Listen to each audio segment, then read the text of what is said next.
wanted to remind everybody that we're going to have two guests this week on our live streams. The first guest is going to be on Friday, and then the next one on Sunday, as our and in our usual time. We will make announcements of the live streams this week. Probably the first one today in our groups. And these are going to be really interesting lives with really interesting people. Both of them we've met, not us, but Anne has met at the conference in Miami, the last one she went to when she was representing Grand Time. By the way, there will be a live stream with Anne also tomorrow on Russian Speaking Live.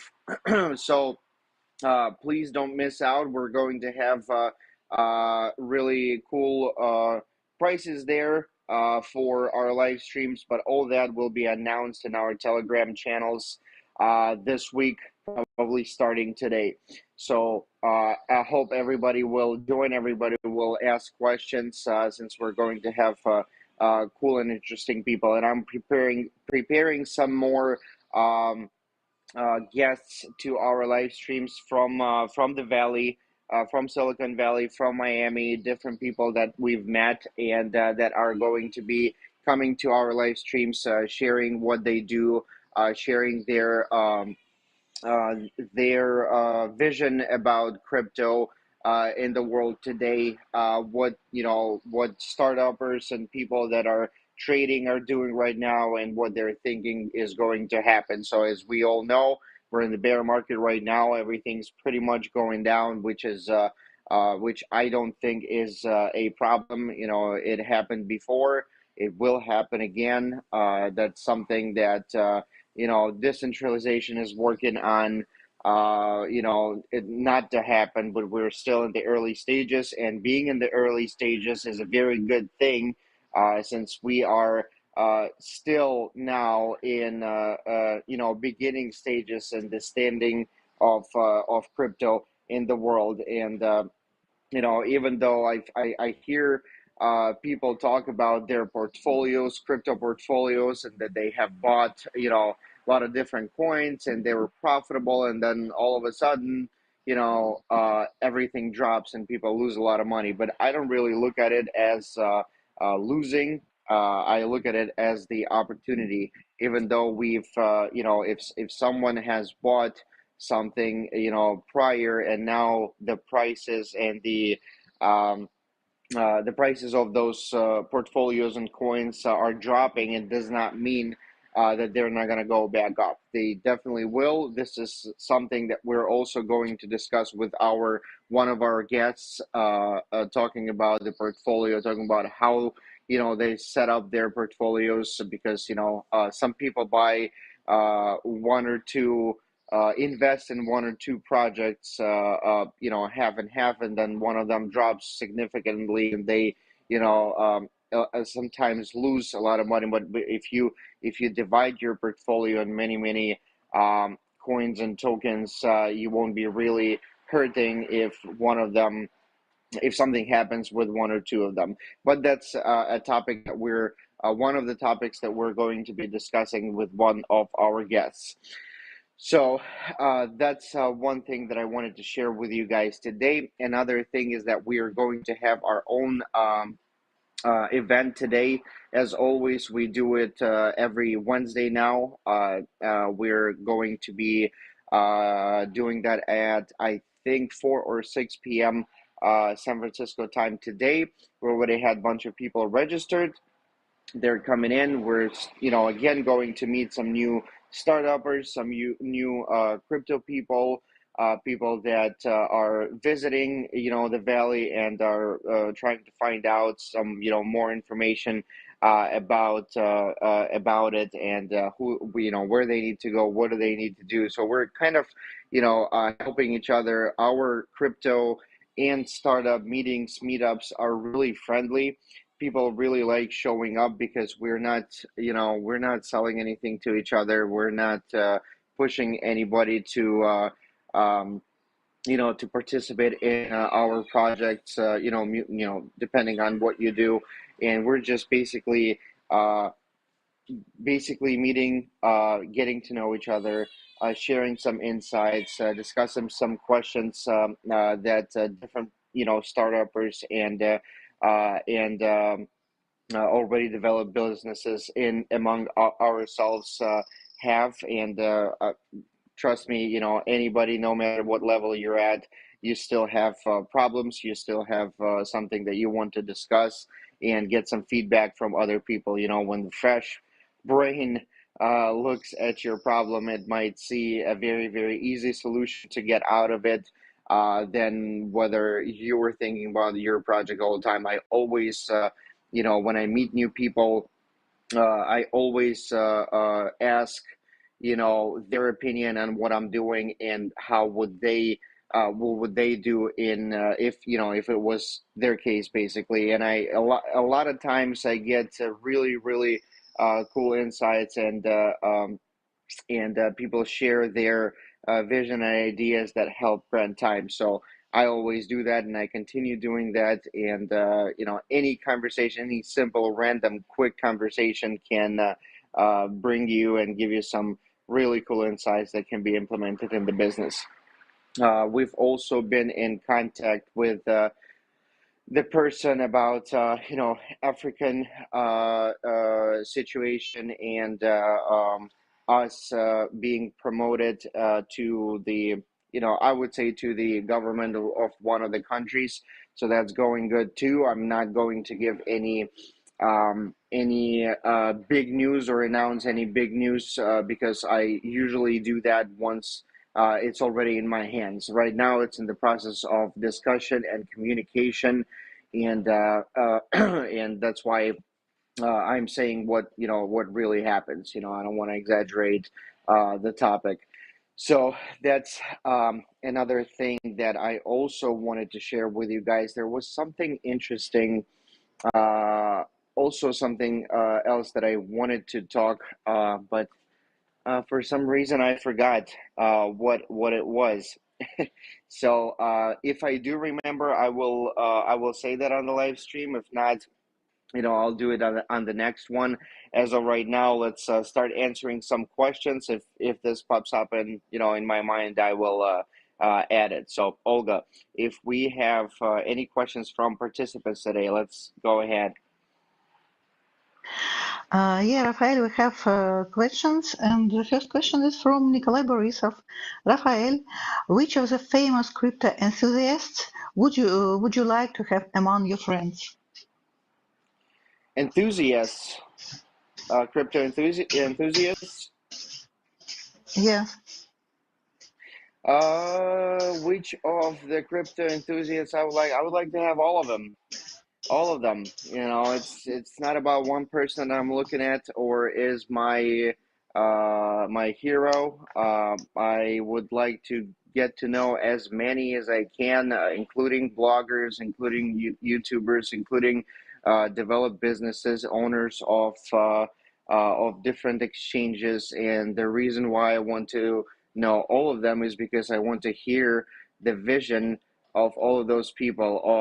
Most of the, and I'm not just talking about the enthusiast that is loving crypto and buying coins. I'm talking about enthusiasts that are actually helping crypto communities and crypto world in general. And we do have people like that, owners and creators of new exchanges. I had a pleasure seeing.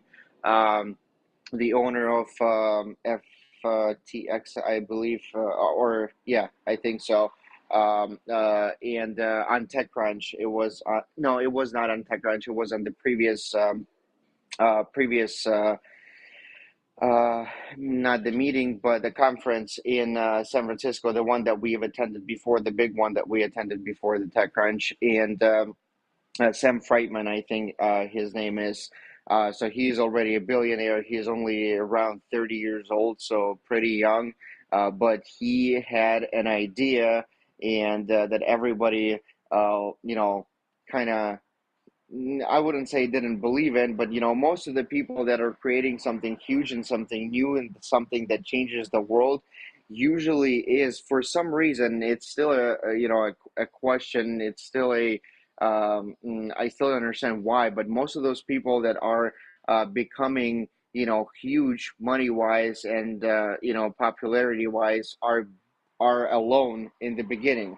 Nobody believes on what they do. Nobody believes understands what their plans are and how it can be possible. But those people are like, they're just they just had the idea that they believed in so much that they're pushing themselves. They don't need any other opinion to grow and develop and prove that their idea is right and that it's going to be something. And Sam was one of the people that I listened to, and I heard his story, and that would be the one that I definitely want to know. Just so you guys know, if you want me to share some cool thing about him, he graduated. I think both of his parents are graduates of Stanford. If I remember it right, both of them, and then he went to MIT. I don't remember whether he graduated school or not, but then Bitcoin was something that everybody started talking about at that time, but it wasn't popular. Nobody knew about it. Only a small community, small amount of people, and he made his first millions on just trading Bitcoin, but not just buying, holding, and selling. But what he did is he realized that exchanges U.S. exchange was the price of the Bitcoin on U.S. exchange at that time.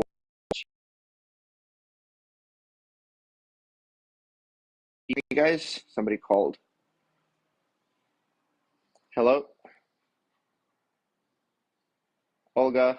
Tell me if you can hear me. Yeah, yeah, yeah, we hear you. Okay, perfect. So yeah, so what happened is he realized that the price of the Bitcoin on U.S. exchanges was cheaper than it was on the Japanese, I believe. And what he did is I think he borrowed some money either from his parents or someone, and he bought Bitcoin in U.S. and he sold it in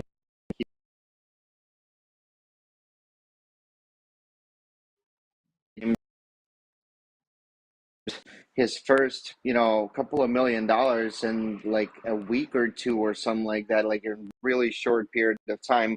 And then he started investing in his exchange that is really huge right now. It's a multi-billion-dollar company, and he is a multi-billionaire himself. At the age of 30, and most of the money that he has, or all of the money, I don't remember, he was saying in the interview he wants to give out to charity and stuff like that. So that's the kind of person that does not work for money, that is not focused on money only. He's focused on bringing the world to the next level, and he is successfully doing that.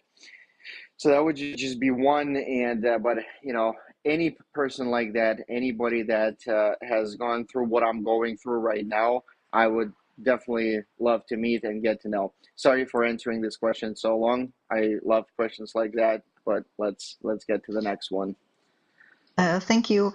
The next question is from Crypto Professor. Change from Web3 to Geek Marketplace. Can you repeat it one more time? You were breaking What up. prompted the change from Web3 to Geek Marketplace? Uh, that's a very interesting question. I will answer this question. It's going to take me a couple of minutes to do that. So, first of all, we're not changing. We're not changing anything in grand time. We're not changing the logic of the token. We're not changing the vision that we've had and where we're going. It still stays the same. Everything stays the same. If you guys remember, we had already tested and have done some special tasks. Special tasks that our community was doing. We were doing that when we were attracting investors in social media. We have created many comments and stuff like that for their social media posts, and we're successfully doing that. And special task is the same thing as a gig task. You would perform the task, you would do it, and you would get your tokens for doing that. And these are the tasks that do not require professional skills. So right now we're at the point where we are talking to venture capitals and investors. And since the crypto is in a bear market right now, a lot of venture capitals are being slow on investing in crypto projects and crypto startups. And I'm not talking about crypto in general. I'm talking about startups that are offering like coins to sell or anything like that. So ventures don't want to invest in token right now when the market is low, because everybody is a little worried what's going on, and not a lot of venture capitals are, most of them are liking to see, classic business model and more straightforward idea about monetization of the project or anything or and stuff like that. So we've, as you guys know, I've said that many times. We're working with a team that is helping us to reach out to investors that are helping us with our presentations, corrections of the presentations, and stuff like that. And we have meetings once or two times a week, every week, and we discuss our vision and what we're doing, our plans about the presentation, about reaching out to ventures and stuff. And we've already had two or three conversations, and we're constantly, after each conversation with a venture capital, we're you know scheduling a call and talking, brainstorming what the investor asked, what we answered, what was right, what was wrong, analyzing feedback and stuff. And we have realized that our ability to create and perform special tasks on a platform from our users is our really strong side.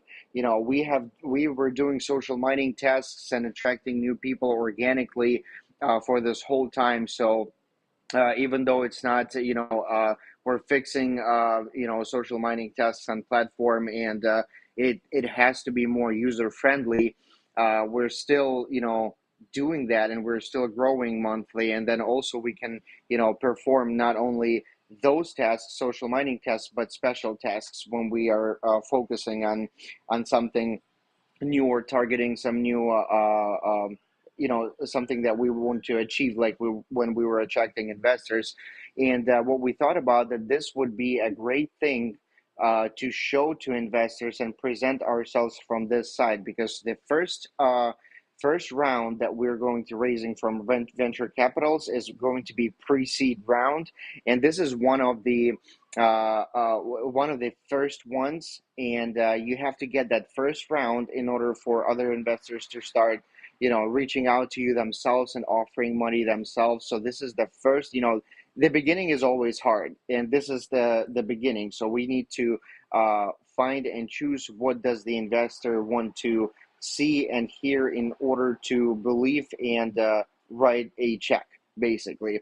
And this is what we've realized and decided that is going to be our strong side, that investors going to like. So gig marketplace is a very simple idea of where a business, startup, influencer can create a task that we are going to share to our community, and our community will be performing those tasks and still earning grants. So same process as we were doing, nothing is changing, but this is the addition, and this is going to be a new monetization for the project as well. And this is a lot simpler for the investor to see, to understand the money flow, the business model, and then after that, get the project, get to understand the project better. And this is why we are focusing on this right now. And this is something that we're also going to discuss with our guests. If you guys have, any questions on, gig marketplace and what our plans and visions are, I would really like to, discuss that in the chats as well. And also, we're going to discuss it tomorrow on our admin meeting, English speaking admin meeting at 6 p.m. London time. Don't forget that, by the way, guys. So yeah, that's a interesting conversation, a topic that that we are basically talking about with our founding team, with three of us every single day, and brainstorming and adding some new ideas. We're going to have some changes on the website due to that as well in a very short period of time. So I'll keep everybody posted on what's going on. Let's do one more question, Olga. Uh, okay, the third question is from Larissa Farlova. Rafael, is it possible to participate in several projects at once? Depending on what do you mean by participating. If you're talking about working as an employee, I would say it would be the same thing as working two jobs. If you feel like you can do it, you can.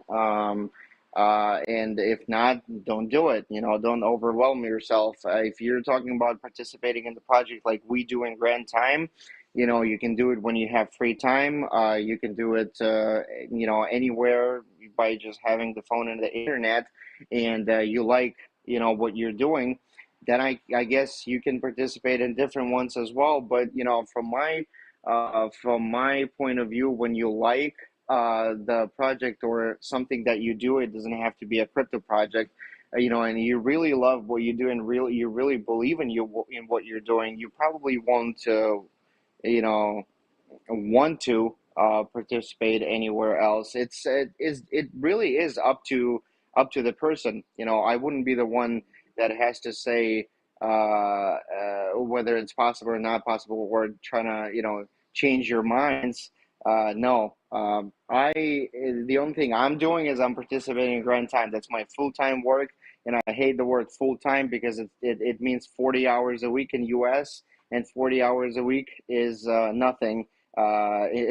It's definitely not enough to achieve something. It's enough to achieve something for your boss that you're working for, but it's not enough to achieve something for yourself if you have big dreams. I would say that this would be probably the best way to answer this question. Just feel what you like to do, feel what you can do, and do it. Don't ask yourself a question, well, should I do this now, should I switch, should I add another project, should I go to another work. Don't if you have questions like that, it means you're not sure. If you're not sure, it's most likely that you're not you didn't catch that flow that you have to be in order to realize, or get all your thoughts and visions realized. So hopefully I was able to help answer this question as well. I was talking a lot today, guys, about on every question. All the questions were really really interesting. Thank you for asking them. And again, before we say bye to each other today, this Friday, same time on my live stream, we're going to have a very interesting guest. Guests, please join and ask questions. And thank you, Olga, for translating, and Lena as well for being here on the live stream. And I will see you all on Friday at 6 p.m. London time. And we're gonna have some really cool news and people and the person attending as a guest. So I'll see you guys. Bye bye. Thank you, Rafael. Bye bye. See you on Friday. Bye bye.